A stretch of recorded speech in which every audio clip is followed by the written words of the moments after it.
Halo teman-teman kelas 5 di seluruh Nusantara. Bagaimana kabar kalian hari ini? Semoga sehat selalu ya. Kak Kinan senang sekali rasanya bisa bertemu kalian lagi.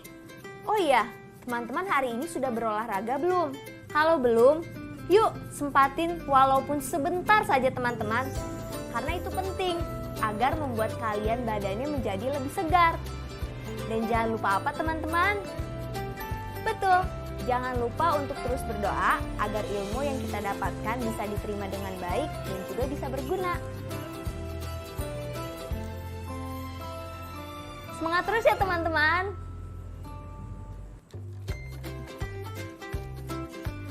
Pelajaran hari ini akan kita mulai dengan kisah teman kita, Rika. Baca dan simak baik-baik ya teman-teman.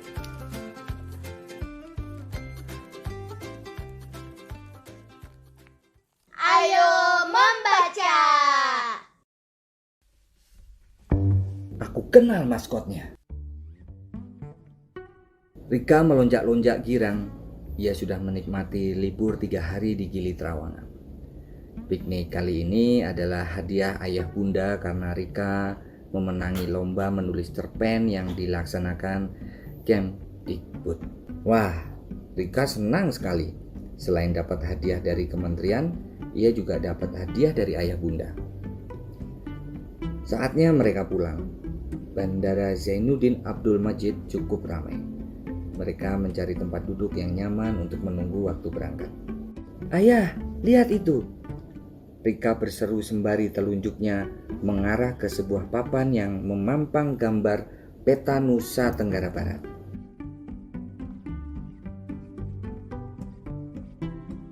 Ayah dan Rika mendekati papan informasi. Kamu mengerti maksud gambar ini? Tanya ayah. Tahu ya, ini tentang hewan dan tumbuhan khas Nusa Tenggara Barat, ya kan? Jawab Rika sambil menunjuk gambar rusa dan ajang kelicung. Wah, pintar sekali anak ayah, puji ayah. Rusa Timor dan ajang kelicung ini khas dan maskot Nusa Tenggara Barat, Rik. Saat ini jumlahnya semakin menurun. Karena itu pemerintah mengajak semua pihak untuk melestarikannya, termasuk mengajak kita, jelas ayah. Maskot, Rika tampak berpikir. Maskot itu sesuatu yang dijadikan simbol, jelas ayah. Apa yang bisa kita lakukan ya, ujar Rika.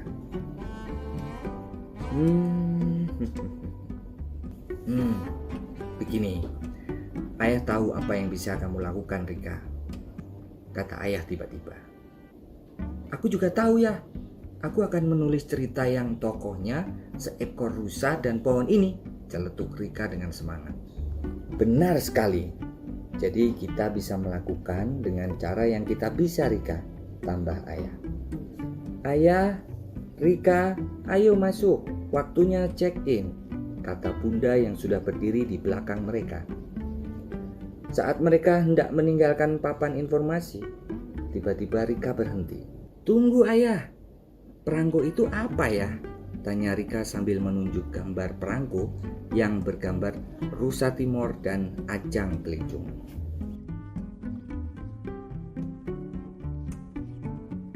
Oh, Perangko itu digunakan kalau kita berkirim surat lewat pos. Perangko sebagai tanda kalau pengirim surat sudah membayar biaya pengantaran surat, jelas ayah. Kita tidak pernah ya kirim surat. Kalau ke Eyang atau Bude, biasanya ayah bunda cuma telepon, kata Rika. Teknologi internet sudah memudahkan kita untuk berkirim kabar. Tidak seperti dulu, orang harus menulis surat, menempel perangko di amplop, pergi ke kantor pos agar bisa memberi kabar pada keluarga atau teman yang jauh. Jelas bunda sambil mereka berjalan menuju ruang check-in.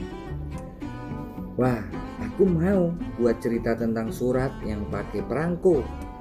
Perangko dengan maskot daerah, seru Rika. Ah, benar-benar anak ayah, kata ayah kembali memuji. Yeay, anak bunda juga kan? Seloroh bunda. Mereka tertawa sambil meninggalkan sang rusa yang tersenyum memandang kepergian mereka.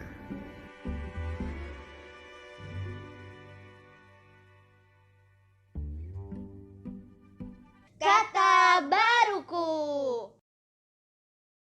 Flora.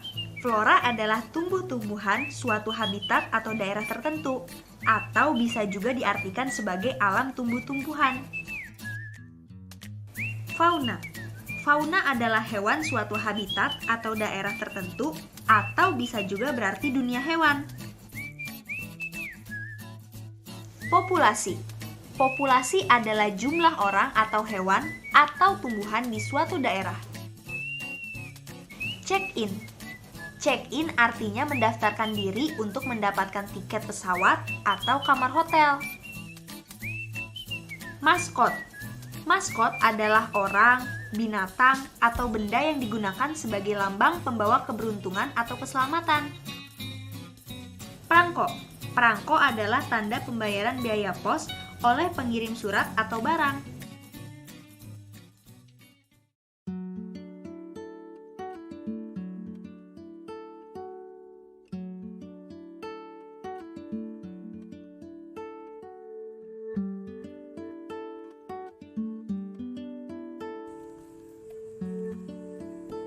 Wah, banyak sekali ya kosakata baru setelah kita tadi membaca cerita tersebut. Rika beruntung sekali ya bisa berjalan-jalan ke NTB. Nah, setelah kalian membaca cerita tentang Rika tadi, yuk sekarang jawab pertanyaan-pertanyaan berikut ini dan tulis di buku kerja kalian ya.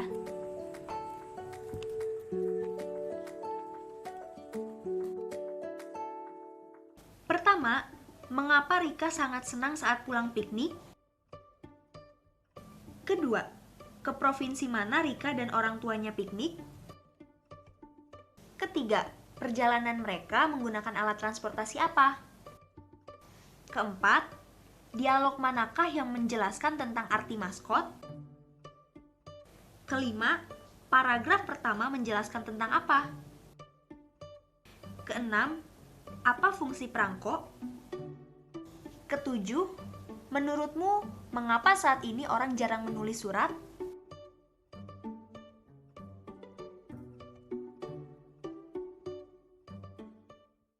Ayo menulis.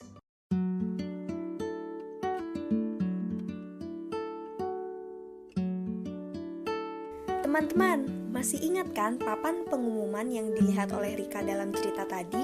Ini Kak Kinan tunjukkan lagi ya. Nah, kalau tadi Rika sudah tahu tentang Provinsi Nusa Tenggara Barat, nah sekarang kalian coba yuk membuat papan pengumuman seperti contoh ini. Kak Kinan bantu dengan tabel ya.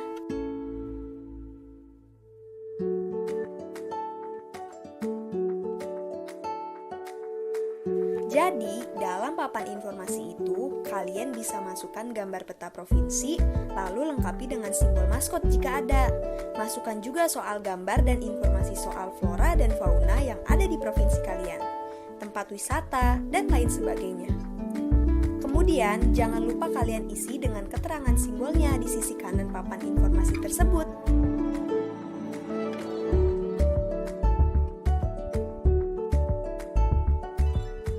Kalau kalian masih bingung, bisa tanyakan ke guru kalian ya. Kak Kinan mau mengeposkan surat ini dulu.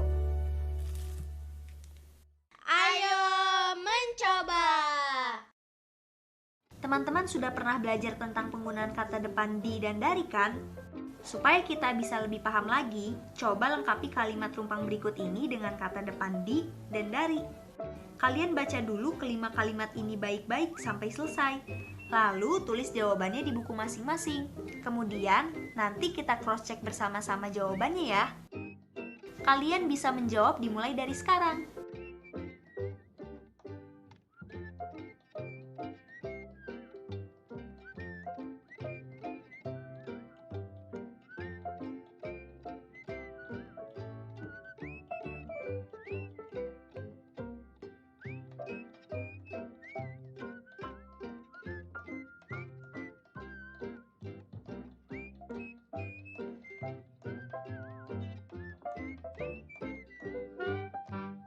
Sudah? Kalau sudah, mari kita cek sama-sama jawaban kita. Kalimat pertama, rusa Timor merupakan maskot Nusa Tenggara Barat. Artinya, binatang itu khas dan diistimewakan di daerah Nusa Tenggara Barat. Kalimat kedua, populasi rusa Timor kian berkurang. Saat ini hanya di Taman Nasional Gunung Rinjani, Taman Nasional Gunung Tambora, dan Pulau Moyo.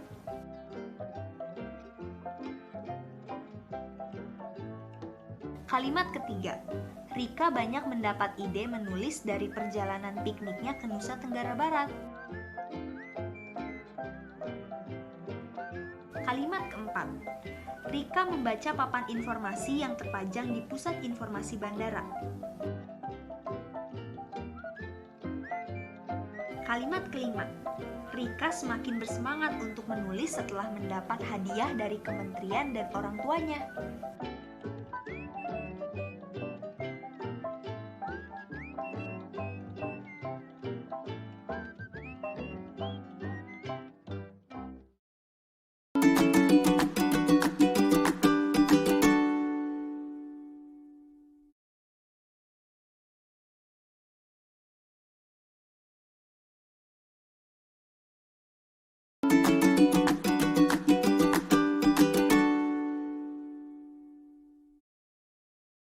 Ayo mengira. Perhatikan gambar berikut ini. Dapatkah kalian memperkirakan banyak persegi satuan yang ditutupi persegi panjang? Kakinan yakin, kalian masih ingat bagaimana caranya? Iya, kamu tinggal menghitung jumlah satuan persegi kecil pada alas dan tinggi persegi, kemudian mengalikannya.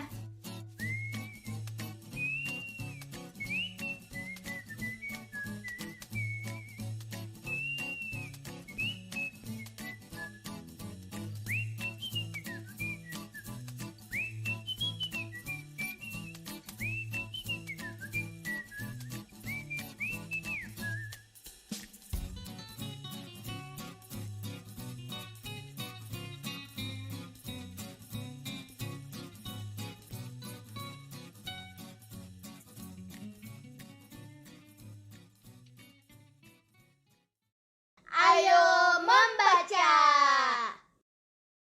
Bacalah teks ini dengan seksama. Indonesia merupakan negara kepulauan yang membentang dari Sabang hingga Merauke.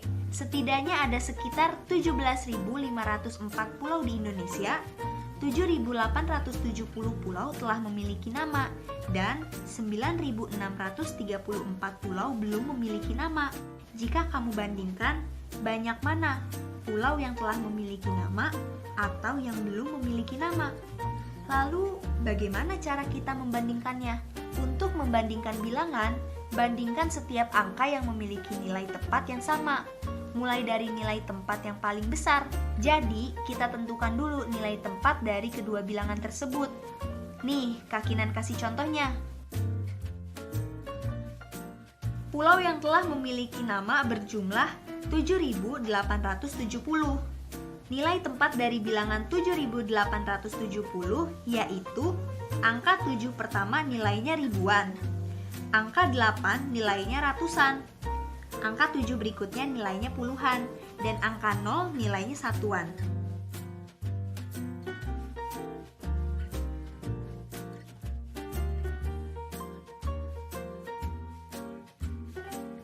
pulau yang belum memiliki nama berjumlah 9.634. Nilai tempat dari bilangan 9.634 yaitu 9 nilainya ribuan, 6 nilainya ratusan, 3 nilainya puluhan, dan 4 nilainya satuan.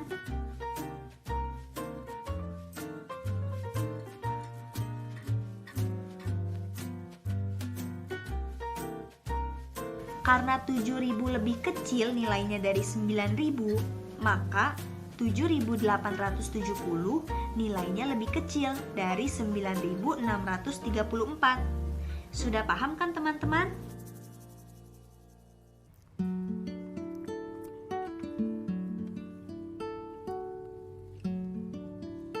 Ya, bikin peta kayak gini susah nggak sih ya? Enggak, karena sekarang dengan bantuan satelit dan dengan teknologi yang lainnya jadi lebih mudah. Sungai Kapuas ternyata panjang juga ya. Ayo, lebih panjang mana? Sungai Kapuas dengan Sungai Musi yang di Sumatera Selatan. Coba kamu cek. Iya, ternyata panjang juga ya. Gimana hasilnya? Pasti ratusan kilometer atau lebih. Iya. Ayo, bantu ayah lagi. Ayo menemukan. Perhatikan peta Indonesia berikut ini. Simbol apa yang paling banyak dijumpai di dalam peta? Warna Y menunjukkan ketinggian suatu wilayah di atas 1000 meter dari permukaan laut. Kota mana saja ya yang mempunyai ketinggian lebih dari 1000 meter dari permukaan laut? Coba sebutkan 3 saja. Pada peta ini tertulis skala 1 berbanding 100 km. Artinya, 1 cm pada peta sama dengan 100 km jarak sebenarnya.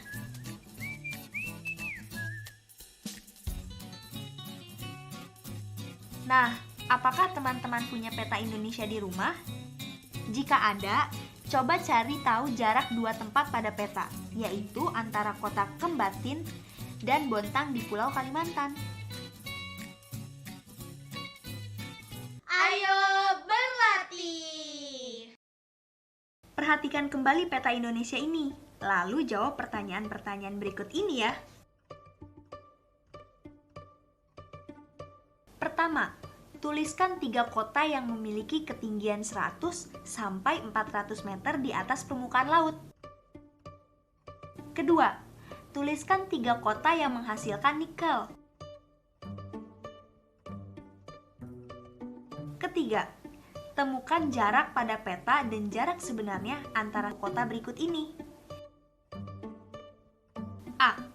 Pangandaran dan Bojonegoro. B. Bolong Mongondo dan Sumbawa. C. Sorong dan Kepulauan Natuna. Untuk menjawab pertanyaan ini, kalian membutuhkan peta atau atlas yang ada di rumah kalian. Jangan lupa perhatikan berapa skala pada peta tersebut ya. Silakan teman-teman jawab, lalu kalian bisa mendiskusikan jawaban kalian masing-masing bersama teman dan guru ya. Proyek kreatif minggu ini. Nah teman-teman, Kak Kinan baru saja pulang dari toko buku dan membeli kertas untuk proyek kreatif mingguan hari ini. Nah, kalian sudah membuat rencana petanya bukan? Hari ini kita akan melanjutkan proyek kreatif kita mingguan hari ini. Nah yang pertama, kalian harus membuka kembali rancangan peta yang sudah kalian buat kemarin. Yang kedua, periksalah dan cocokkanlah alat dan bahan yang sudah didapatkan itu sesuai atau tidak ya. Lalu, langkah pertama yang harus kita lakukan itu apa ya? Simak baik-baik ya. Pertama, tentukan arah mata angin. Kalian dapat menentukannya dengan cara berdiri di bawah sinar matahari seperti yang Karin lakukan kemarin. Jika kalian berdiri pada pagi hari dan membelakangi terbitnya matahari, maka arah bayangan menunjukkan arah barat dan tangan kananmu menunjukkan arah utara. Kedua, Tuliskan arah mata angin di pojok kanan atas kertas yang kalian gunakan. Arah utara ada di bagian atas, seperti gambar berikut ini.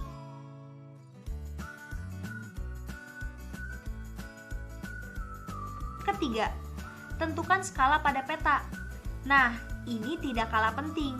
Jika kalian membuat peta dengan skala 1:100.000, artinya 1 cm pada peta sama dengan 100.000 cm jarak sebenarnya, atau 1 km jarak sebenarnya.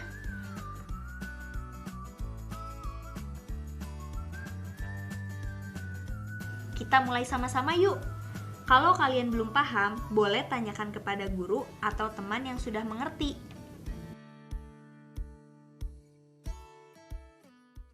Refleksi. Nah teman-teman, kita sudah ada di penghujung pembelajaran hari ini. Tapi sebelum kita berpisah, yuk kita ingat-ingat kembali materi yang kita bahas hari ini. Apakah kalian bisa menyebutkan berbagai informasi di provinsi kalian masing-masing? Misalnya, flora dan fauna apa yang menjadi khas di provinsi kalian? Dan, apakah kalian teman-teman sudah bisa membuat papan informasinya?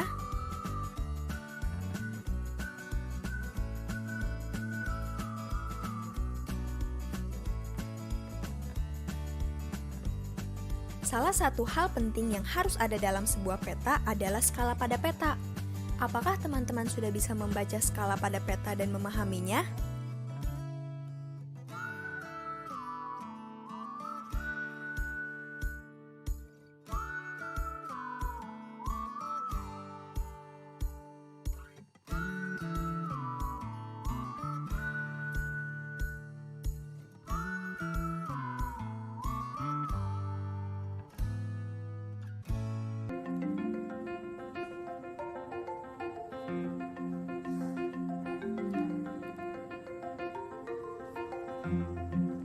Bagaimana teman-teman? Semoga pelajaran hari ini dapat dipahami dengan baik ya.